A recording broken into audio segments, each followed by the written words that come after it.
Hey, Allie.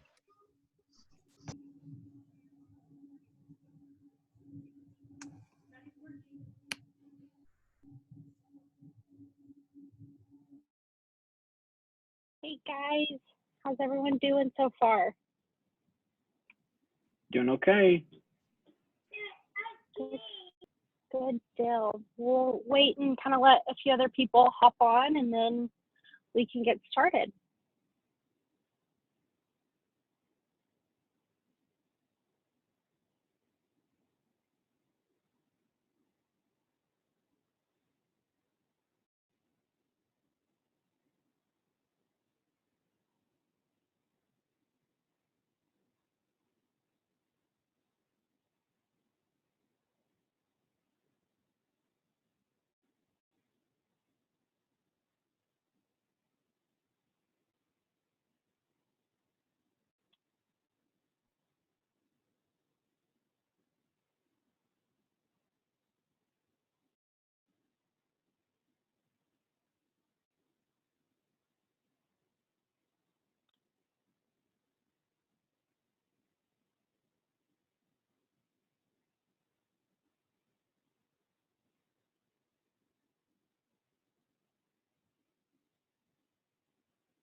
Sorry guys, it might be a little shaky for a minute. I'm at a landscape job for a landscape company and they're unloading a bunch of stuff from the back of the trailer. It's kind of shaking my truck.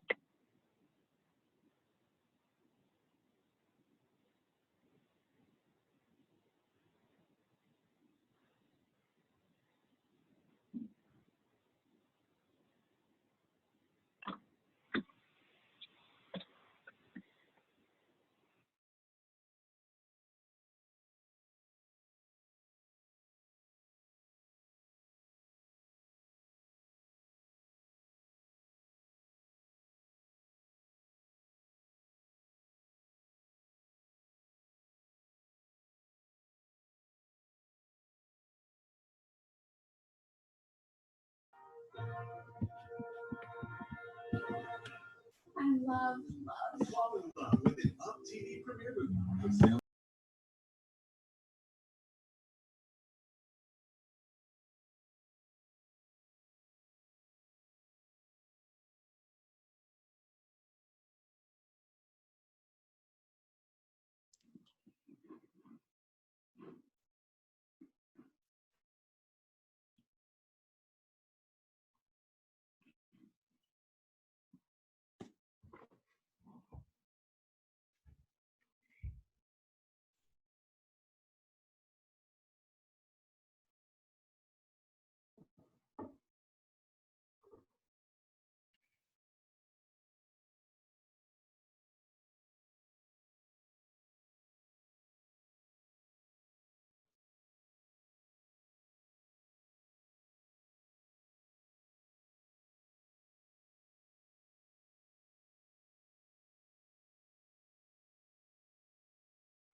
Hello.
Hi guys, sorry about that. Had myself muted. My family owns a landscape company, and we're in Lockney doing a huge job right now. And my brother-in-law was moving the truck and got in the truck and was on the phone. So I'm like, hey, be quiet over here. All right, so we'll go ahead and get started. Does anyone have any like major things that y'all really want to focus on, really get some answers or help with right now? Or do y'all just want to go through it? You know, I'd love some of y'all's feedback. I met with Lee McClure the other day, and he kind of walked me through some just setting it up and everything. And I guess I missed a step where it should transfer over a lot of the pre-filled things once you get to your DocuSign room. Does that make sense? Okay. Yeah, absolutely. Absolutely. Okay, so I will just go ahead and we'll just start from the beginning and walk through, and then we're going to start in command. I'm going to go ahead and create a new contact, turning it into an opportunity, moving it over to DocuSign. Just do the whole thing at first. But please, if y'all have any questions, y'all, let me know, stop me in case if I get to going too fast. It seems, it's really easy for me to get to going and work through it quickly. And I kind of forget to slow down sometimes.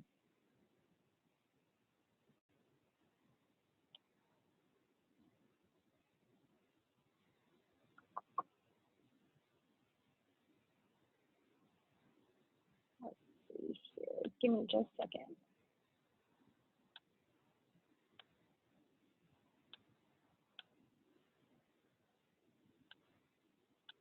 Okay, let me share my screen with y'all.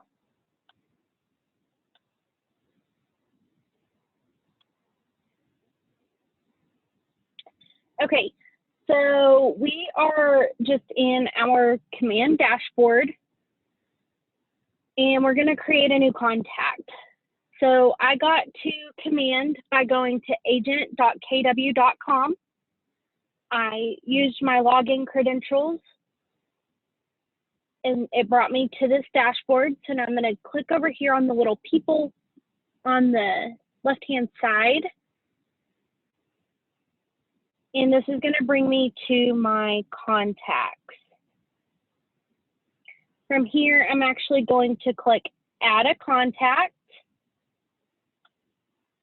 And then we're going to, let's see. We're going to do a seller today. So Miss Sally Seller is going to be our contact.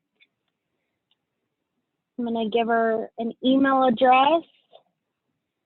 And this is actually going to give me a little bit of an error. So y'all just ignore that because y'all aren't going to be using the same email for every person like I do. So I put in her email, put in their phone number. You're the owner of this contact. You can add different tags, how were they a referral? Did you get them from Kelly? Whatever it might be. You can even add more information. I got to move my little box here. Extra contact information, their Facebook links, different things like that. Just lots of things that you can put in there for that contact. You can even add a relationship, but you would need to create a contact for the spouse. So I'm going to go ahead and create this contact.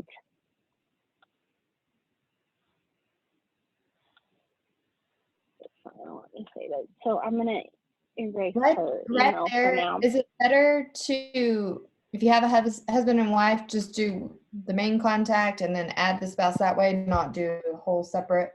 Does that make it easier? It really doesn't. Matter. it's one half the other, if that makes sense.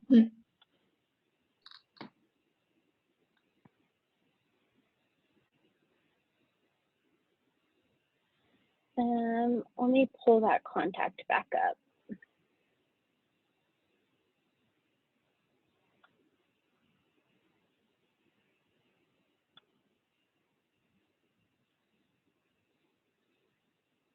Okay, but I'm not seeing, I guess it was back here on the actual card.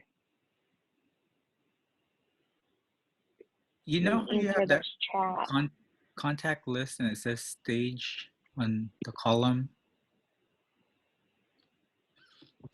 On this part or over here? This, yeah, like that here? one. But what does that mean when it says connect or captured? It was a lead. Like, did you capture this lead and have you connected with the lead? So if you marked it, if you tagged it as a lead, that stage is letting you know whether or not you've captured it or connected with it. So it's just a lead that you have. And then if it's somebody that you've actually gone and connected with, then it would change, you would change it to connected. Does that make sense? Okay. Thank you. No problem. Okay, so I have created my contact. Now I'm going to go over here on the left-hand side on our little toolbar to the shaking hands, and that is the opportunities tab. So I'm going to click on opportunities, maybe. There it goes. You have two different views. You can view all your opportunities like this via, it's whatever stage you have them in, or you can click all opportunities and you can see them in a list form. Now I'm actually going to go back. I'm going to click my name right here at the top left-hand corner, and I'm going to click create opportunity here on the right corner. So this will bring up your opportunity card. It's the Lubbock Market Center. This is going to be a listing. I am the owner, and the client will be Sally Seller. So I'll select her. And that's why this is where it's really important. You have to have that contact in there first in order to select your client in the opportunity. So it is setting up the opportunity name as Sally Seller. We're just doing a listing right now, so we're not really going to have an estimated close date.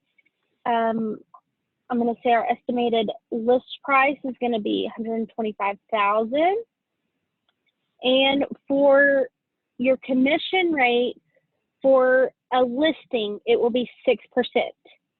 Your commission rate for a buyer opportunity will be 3%. Now, if you have negotiated this differently with the seller and you're taking a commission cut, then you can put whatever it is there. So you can choose your different phase. We're going to call this an active listing or an active opportunity. And it is now showing. So I'm going to go ahead and click create.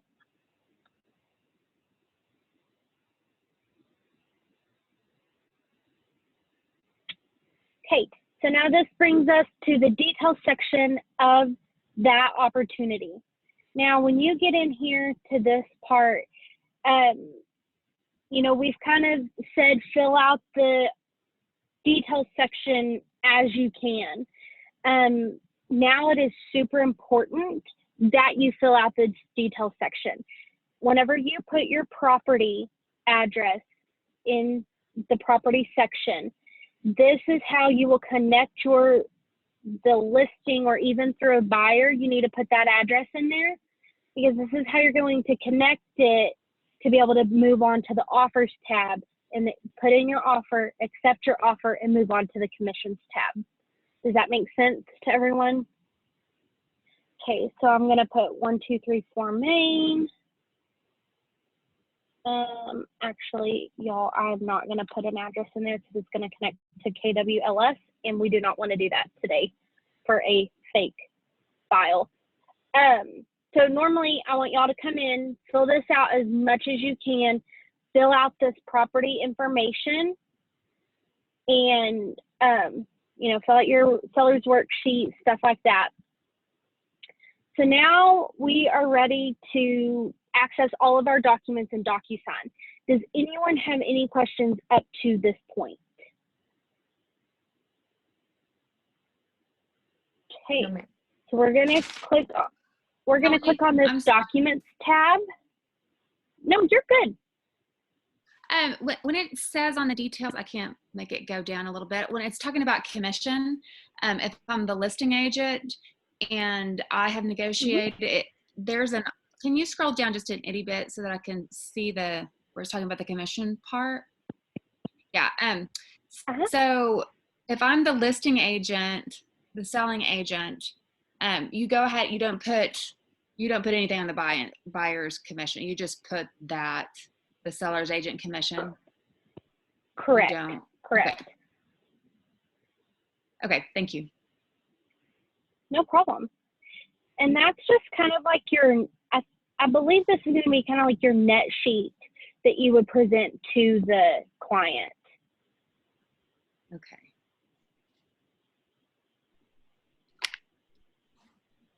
So you could easily split that. You could change that seller's agent commission to be 3% and then the buyer's agent commission to be 3% if you want to work it that way.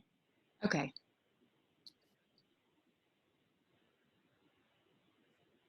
And I also noticed this morning whenever I got in here that they had done some updates.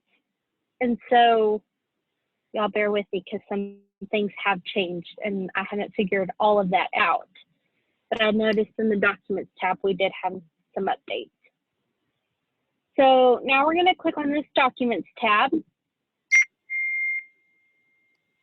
And from here, we are going to click, we're going to pick our checklist type. It's going to say residential. And now that will show you all of the document placeholders. This lets you know what we require, what is an optional item. If we have something that's optional, it's a highly recommended item from Pam. And then you see if there's conditionally required items, you can see why they're conditionally required, different things like that. So we've chose our checklist type to be Texas residential. Now we're going to select start a transaction. When you choose to start a transaction, it will take you to your DocuSign login.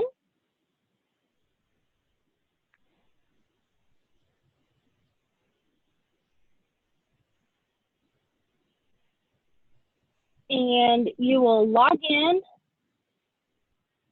and it automatically takes you to the Documents tab.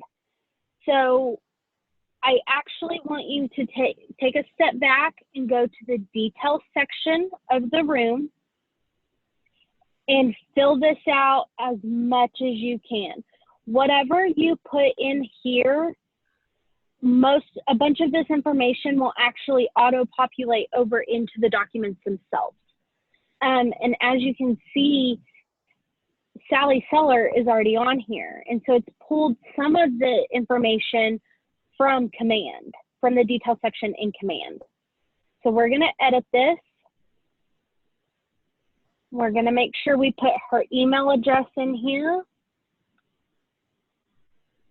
And that's probably the most important item to put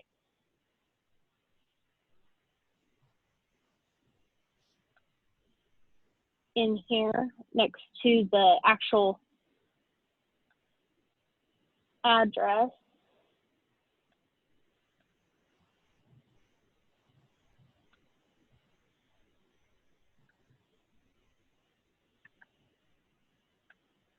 Okay, so there's seller 1.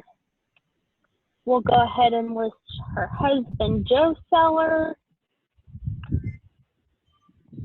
You would want to put his email address. I don't have an extra email address to show y'all how that would look. Oh yes, I do.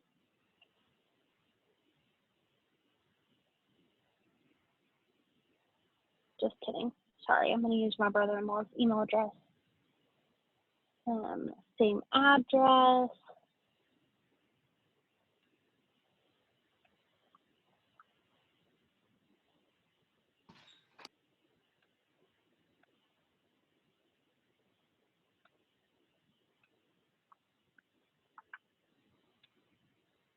Okay, then you're going to put in your listing agent information, and as you can see, it pulled all my information from my command.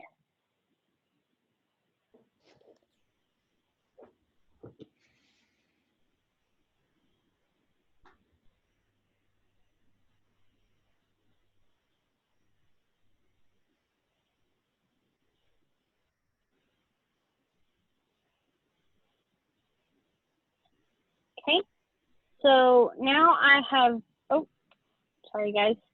I've pulled up, I don't know why I put all of Leanne's information here.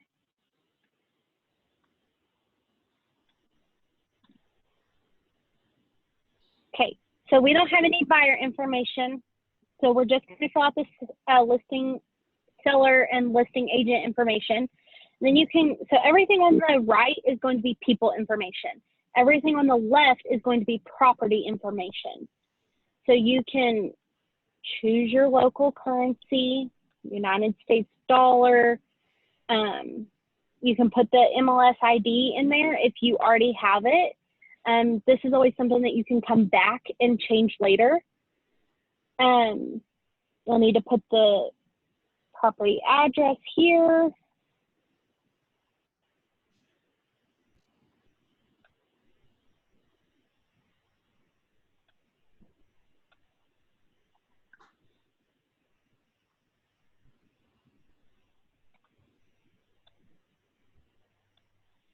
It's going to be a residential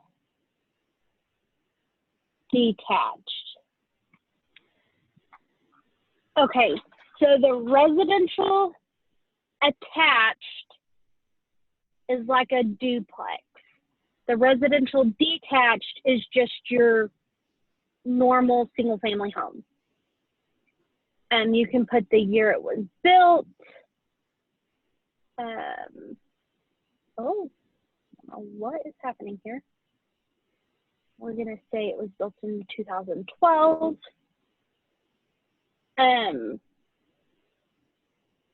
If there's any special circumstances, you could choose that. It's not going to be important. You're going to choose the list date, your expiration date,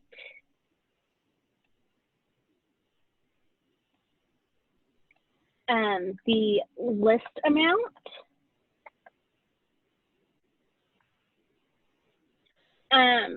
Your original listing amount is just what you're going to put in the first time. If you do price reductions, you can actually come in here and change it to whatever the current listing amount is or whatever you need to do. We won't really worry about the offer details right now, but I do want to point out that on this offer details section, there's a bunch of stuff in here that we don't use in our contracts, but DocuSign had to make this to where it was all KW internationally could use it. So there's things on here that other states or even some of the other countries might use that we just don't need to worry about. So you could, you might put your offer date and the amount on the contract. You can put your earnest money. I guess your offer date and your contract date would probably be the same. You could also leave the contract date blank because technically the seller needs to execute the contract.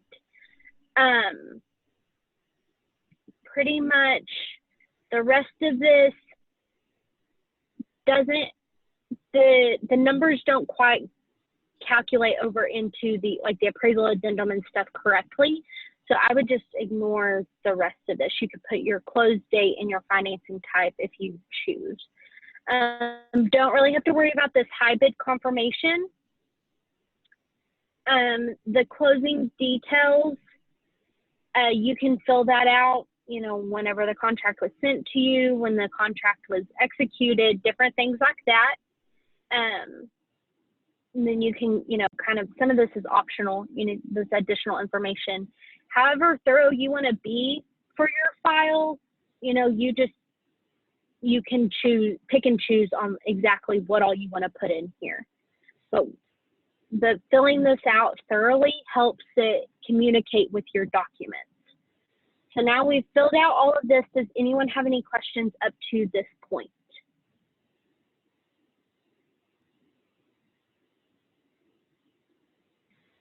Okay, so we're gonna save everything we've put in there. And then we are now ready to go back to the Documents tab. So once you click this Documents tab, you'll notice that it's telling you that there's no documents in your room. So you're going to come up here and click Add from DocuSign Forms.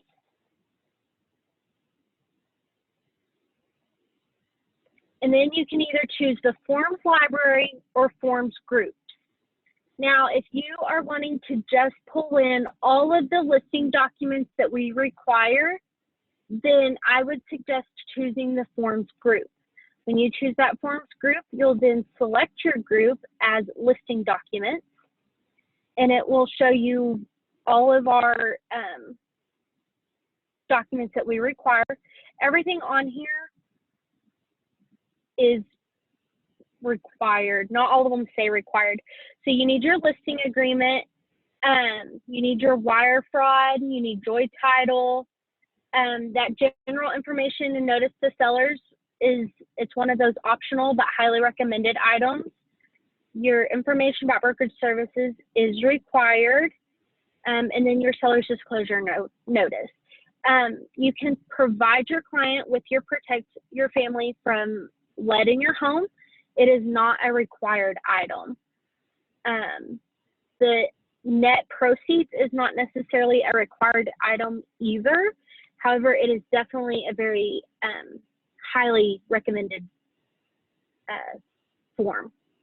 And you don't have to use this net sheet. You can use the one from, I think it's called Western Agent. I know a lot of people use that there's several different apps that you can use. So I'm actually gonna take that one off. This is Yvonne. Yes. Can you hear me? Just a quick question. When I was Yes. texting with you earlier, like when I did this for the DocuSign Forms group for the buyers, why didn't like all of those docs come up? Like I had to go in to look for that 1 to 4 family residential contract form. I just was curious why did.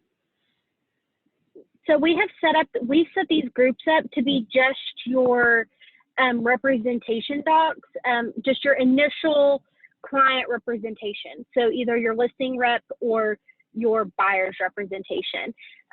Just because I could go create a whole group of like contract documents, but there's so many addendums that I could put in there, but not everyone's gonna need.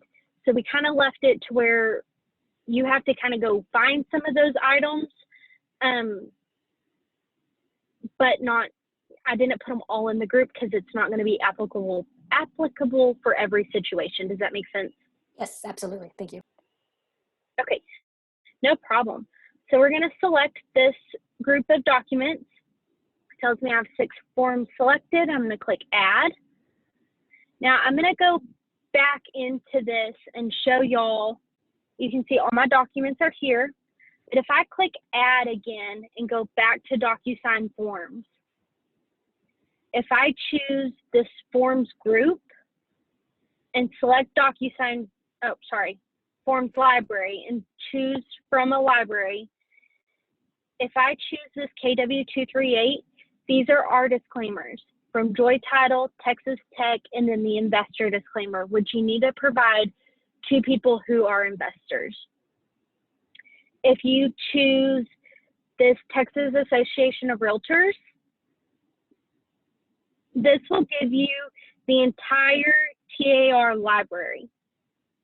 So you can scroll through here and look through 187 forms, or you can type in just a word from whatever the contract, 1 to 4 family contract.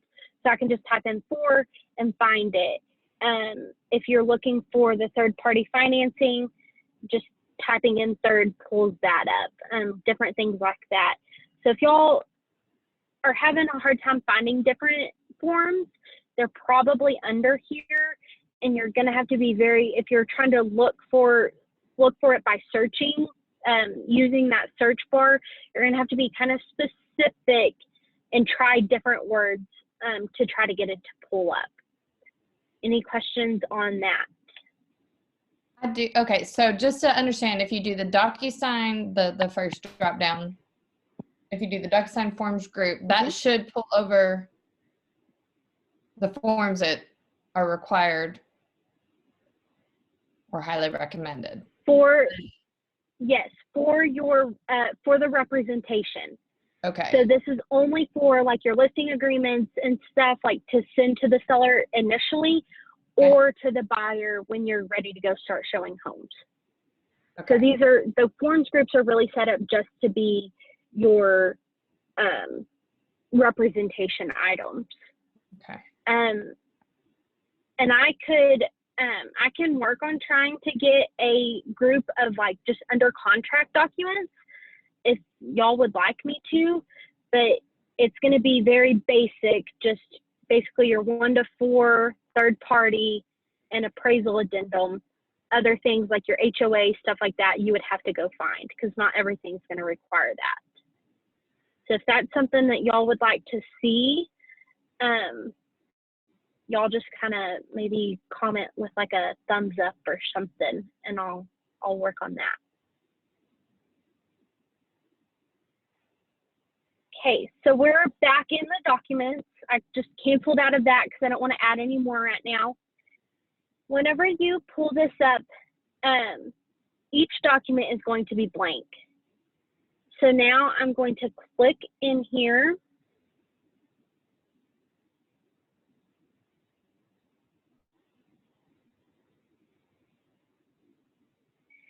And it already pulled the property address. The only thing it did not pull was their names. I'm not really sure why. And Joe Seller. So I have Sally Seller and Joe Seller.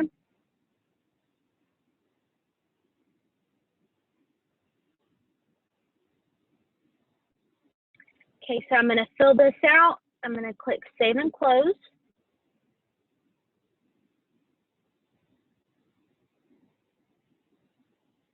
And then I'll move on to the next document.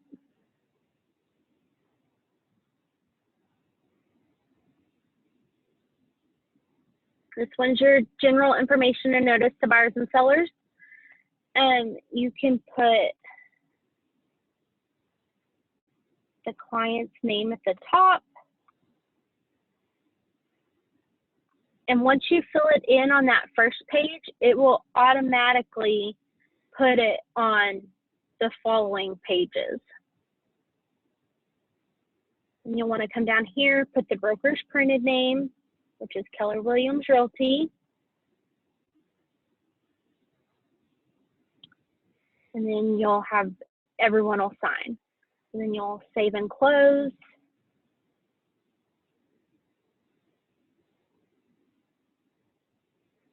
Then you can go to your information about brokerage services.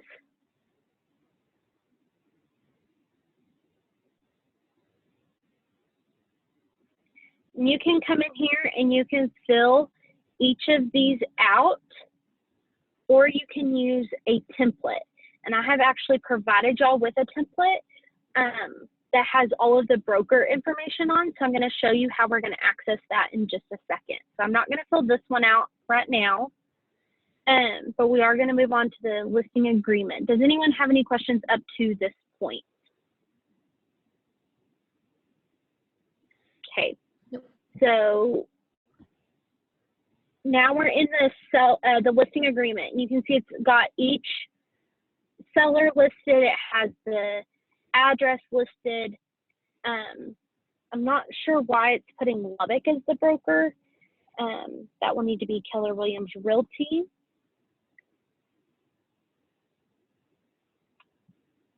And then the office address, and then you can put the office phone number, and then your email is fine.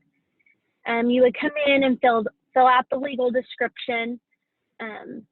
It's already put in that what the known as address is. If there's any exclusions, fill that out. If the property is or is not in a HOA, I'm going to say it is not. It's already got that list price on there for me, our listing term dates. You will need to fill out your commission rate.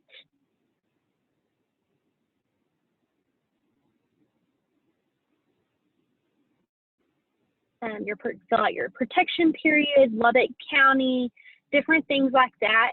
If y'all have any questions or kind of get confused on what should I put here, what information needs to go in these, Jason has actually filled one of these out completely and it's in the Google Drive under 4KW agents for coaching agents. And then I believe it's called contract samples or something along those lines. And he has all of these completely filled out to where you can kind of put them side by side and make sure you're filling them out correctly if y'all need that. So you'll go down. We're going to make sure that the broker's printed name is Keller Williams Realty. Put the license number there. And then you're going to select that you're signing as an authorized agent of the broker. It's already put our seller's printed names, then we're going to save and close.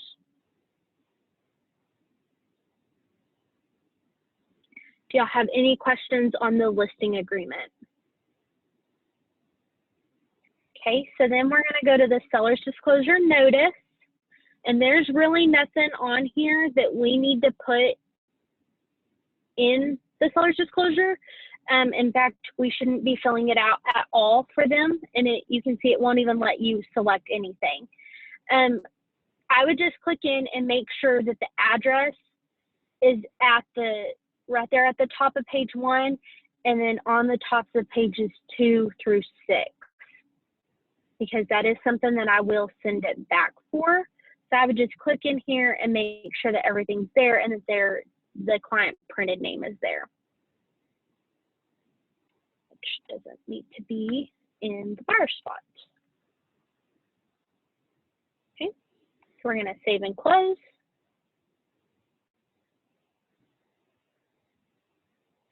And then go to your wire fraud. All you're going to have to do is put in your broker printed name.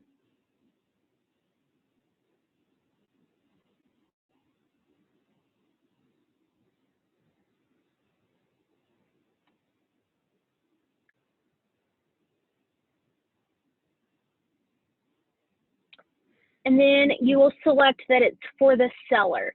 By selecting that, you're just letting DocuSign know who needs to be assigned to this form. So it is important to make sure that you select that it's for the seller. So you'll save and close.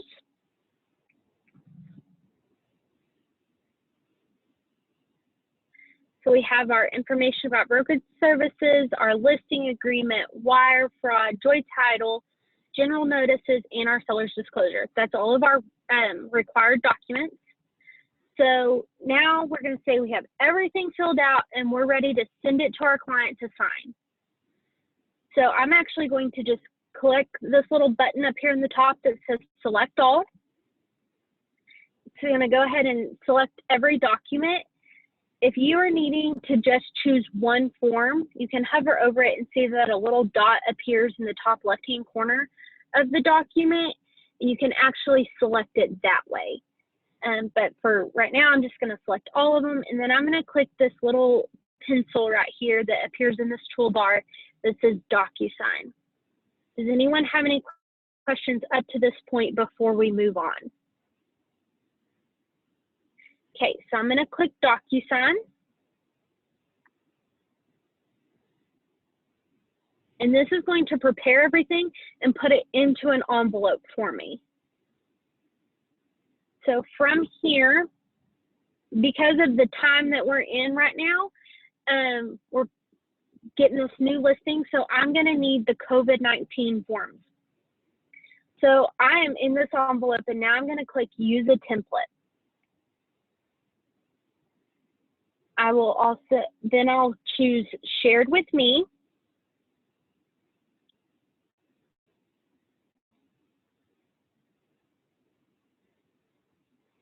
And there's some things showing up under our Shared with Me that is from other places. So you want to make sure that you're choosing the one, like these COVID-19 documents, make sure it's coming from the Lubbock service account. So I'm going to choose that one. And then here is that information about brokerage services that I told y'all I had filled out with all of our broker information. And again, make sure you're choosing from Lubbock service account. I'm going to need, I will figure out why we're seeing, you know, Kentucky and Ohio documents. I'm not really sure why they're showing up in our stuff unless somebody's sharing all their documents with us. So we're going to choose the COVID-19 documents and the information about brokerage services. We're going to click Add Selected. So right there, if Jason helped us fill out a IABS form with all of our pre-filled stuff, so we could just use that, how do we upload it? Like if you just have it on your desktop, is there a way? So you can either back in the room, you can actually upload it there. You can even do it right here from Upload. Oh, okay, gotcha. And choose one here, or I can even I can show you how to create your own template. And I think I sent out a video on how to do that because I know I'm not going to have time right now because there's a class after mine. No, I can. No problem. So right here, if you view this information about brokerage services, load, and you can see that I've put all the information in here. The only thing you're going to have to add is your information. So I'll show you how to do that. Then this Keller Williams Realty notice regarding COVID-19. This is the kind of letter that our attorneys drew up for our clients, and all they have to do is initial this, and it will apply the initial fields for you. This other one, it's the TAR form, and that's just, you don't have to give it to them right now. This is for people that actually go into the home.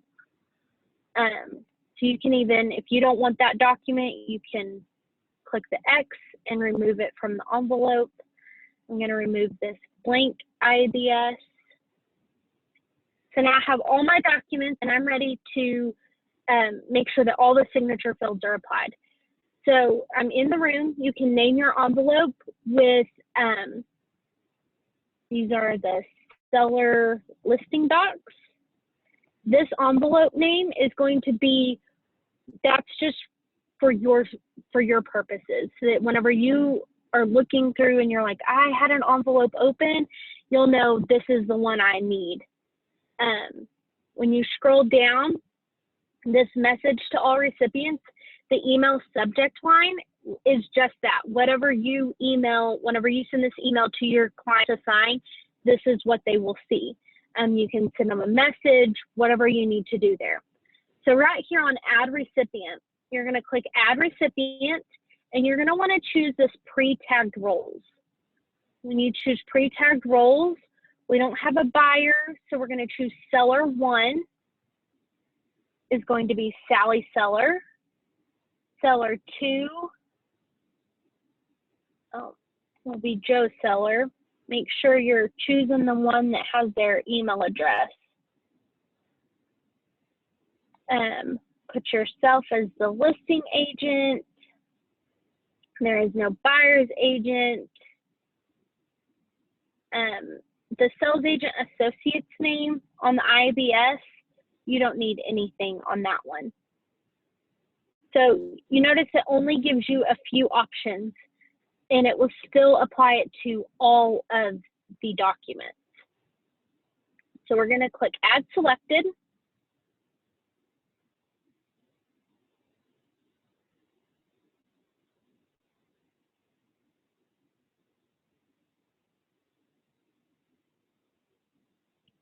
And now it's put everyone in here, and you can actually change it. You want to make sure it says needs to sign next to each one. And then you can actually change the signing order. So you could make Sally Seller the first one, make Joe Seller the second one, and it automatically changes it. So you do have to be careful of that. And then I'm going to make myself the third signer. So Joe Seller will not get any of the documents to sign until Sally Seller has signed everything first. Once she has completed everything, then it goes to Joe. That second seller can sign everything, and then it will not unlock for me to sign as the agent until both clients have signed everything. Does that make sense to everyone? Okay, so we're going to make sure everything says needs to sign. Now we're going to click Next.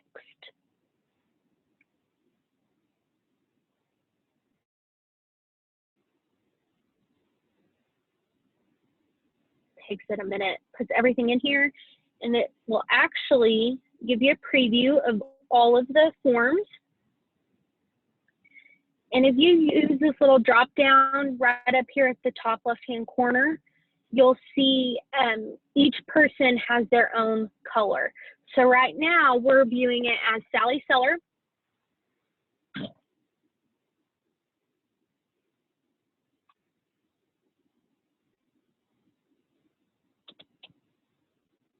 We're going to scroll down. I don't think it applied her signature field to the Joy title.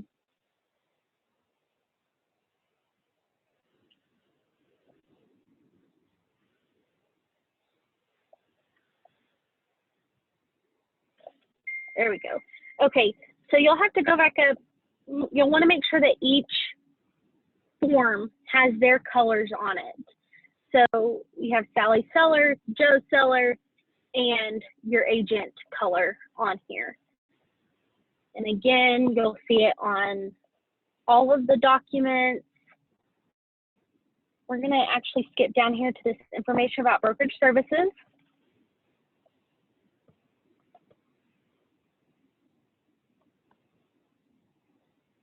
And you see it has each person needs to initial here, but we want to add our information right here. So we're going to, sorry guys, choose a text box.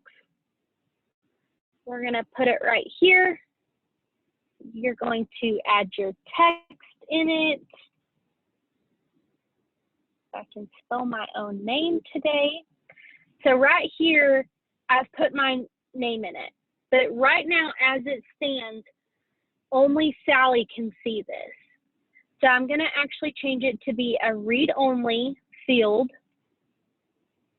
I'm going to scroll down here. I'm going to choose this collaboration drop-down. I'm going to say the recipients can collaborate and make it a required field for all signers.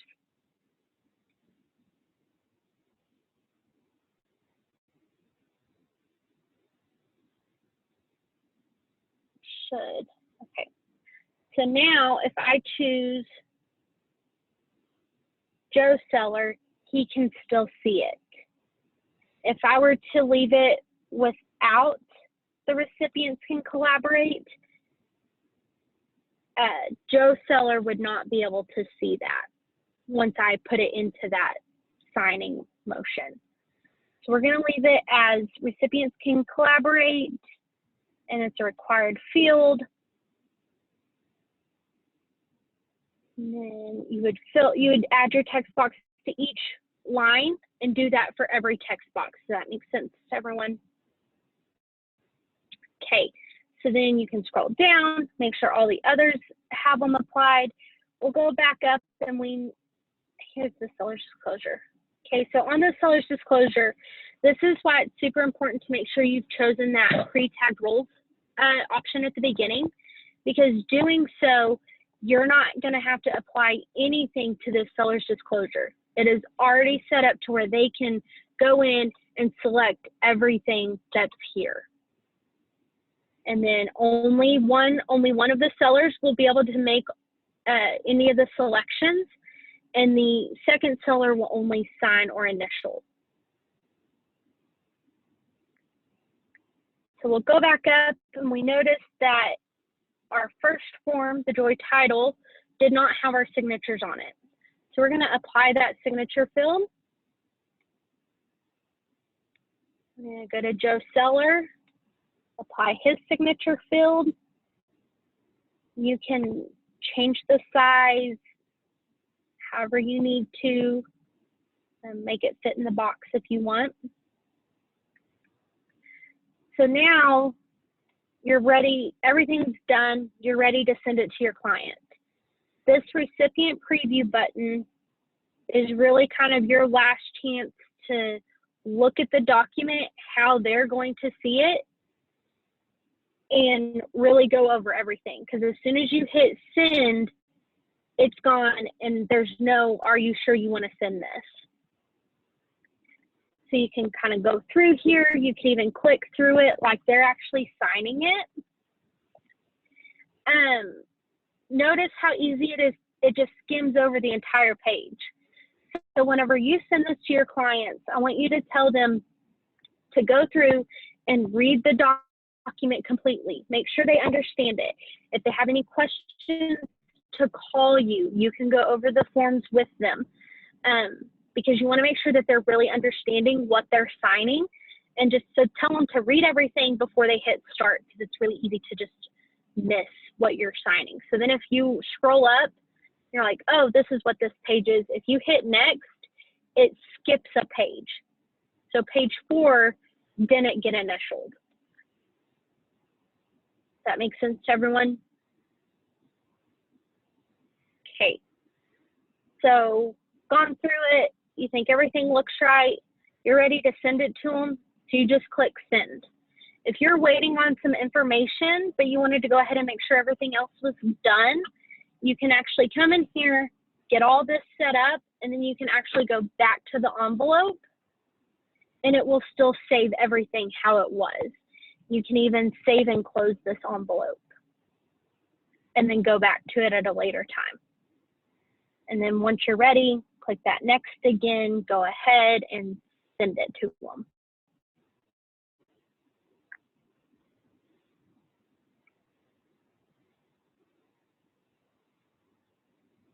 Maybe. And then once they've signed everything, does it comes to your email then? Yes, once they sign everything, you'll actually get an email that says that they've signed it, it's ready for you to sign.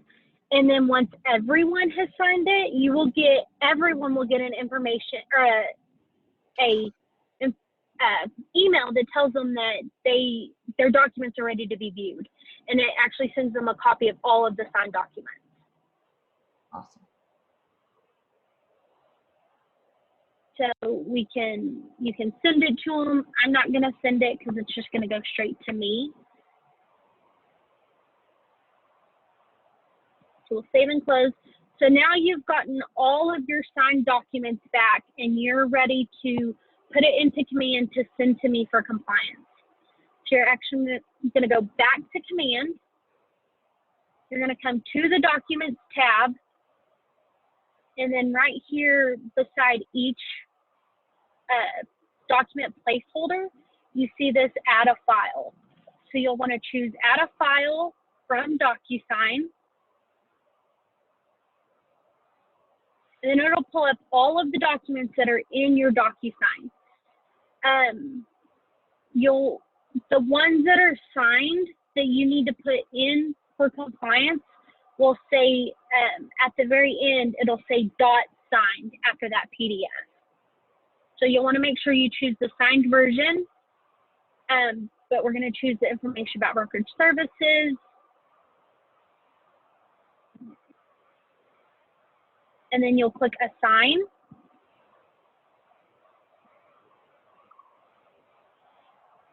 And then once you do that, it shows up right there next to the file that lets you know that it's in there. And you can even click on it and view it and make sure it's the right one. So if you've had multiple documents, you've had to do some corrections or whatever, you can view it in here to make sure it's the correct one. So you'll go through, assign each document to their placeholder, and then once you're ready to submit it, you'll click Submit to Market Center. So that will submit all the listing documents. When you're ready and you have a contract, then you'll choose the Under Contract tab and do the exact same thing. Upload your executed contract, seller's disclosure, third-party financing, all of that stuff. Once you've uploaded all of that, then you'll click Submit to Market Center for that folder. And each folder will have this little box next to it that says the status of it. If it's open, submitted, if it's been returned, it'll be red with an X next to it and it'll say returned. If it's approved, it'll be green and say approved. Y'all have any questions? I do have a question. So Okay. like before they return their documents, you know how you said that it'll skip a page and like they'll skip where they initialed. It won't allow Yes. them to send anything correct if it's something not complete. Correct. And it'll actually, at the very end, it'll take them back to that page that they missed. Okay. Okay. Y'all have any other questions? All right. Well, if y'all think of anything, I'm going to start trying to do a post every week before our classes. And we'll do whatever issues you're having that have come up or whatever, we can go over them in that next class the next day. Okay? Thank you, Allie. So no problem. Y'all have a good day. Allie. You too, thanks.